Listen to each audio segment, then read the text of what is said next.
Situated on the banks of the Pecos River, the town of Carlsbad goes back to the late 1800s.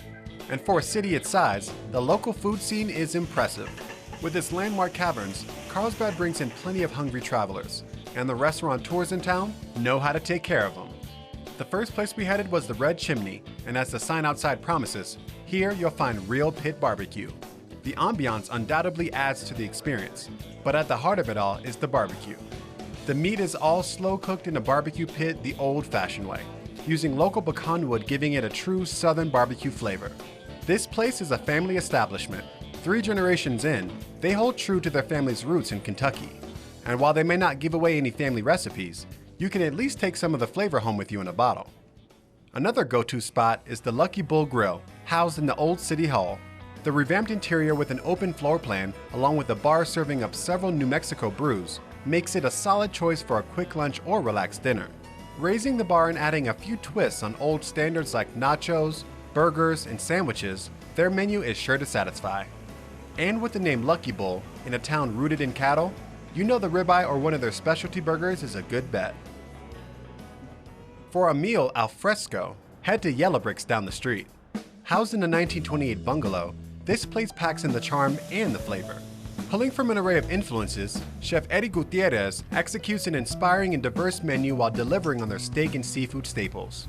And as delectable as each dish is, the impeccable presentation gives it that extra wow factor. With so many great options, the only problem you will face is in trying to decide on what to order. And last but certainly not least is the not-to-be-missed Trinity Hotel and Restaurant, where you will find the quintessential fine dining experience under the tin-roof ceiling of this historic and unique property, which also sports a humidor in the building's old bank vault and features wines from the Balzano family vineyard. Their breakfast, lunch, and dinner menus attract the crowds around the clock, but I stopped in to take advantage of their daily afternoon wine tasting featuring their Seven Rivers wines. Very good. I mean, is this good? My whole experience is going to be me saying, yes, this is good, this is good. Needless to say, I'm impressed and eager to learn more from proprietor Dale Balzano on how he brought new life to this old building and to the Carlsbad restaurant scene. And what kind of experience were you trying to create with the restaurant and the hotel? Because it has a very specific aesthetic of a certain classicness to it. Well, I have to give credit to my son. He's the one that really designed what we were going to do. This was the first building in Carlsbad. It started in 1886, was finished in 1888. If you look at the pictures on the wall, there was nothing in this town except this building.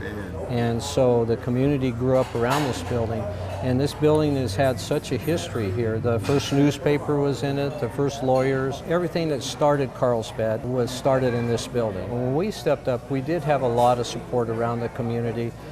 This bar was built by retired submarine sailors, No way. and the rail up here was built by the fire marshal here in town. Different people in the community helped us when we were doing this project. And so talk to me about the menu and pairing with the wines, and was that strategic? Like, what is the certain type of food that you guys have to do?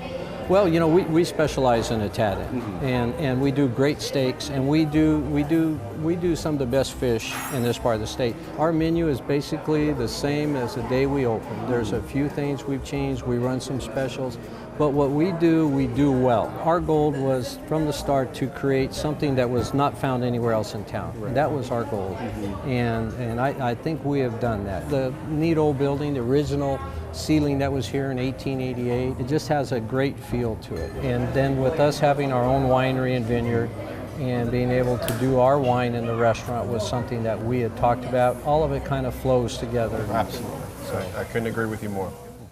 After enjoying a wine tasting and a nice dinner, really make a night of it and book a room at their boutique hotel. If you can, reserve the room with the building's other bank vault, and make sure and ask any of the staff about their favorite tales of the building's ghost, Ruby. And if you want to taste more wines, be sure to visit the Balzano Vineyard Tasting Room right outside of town.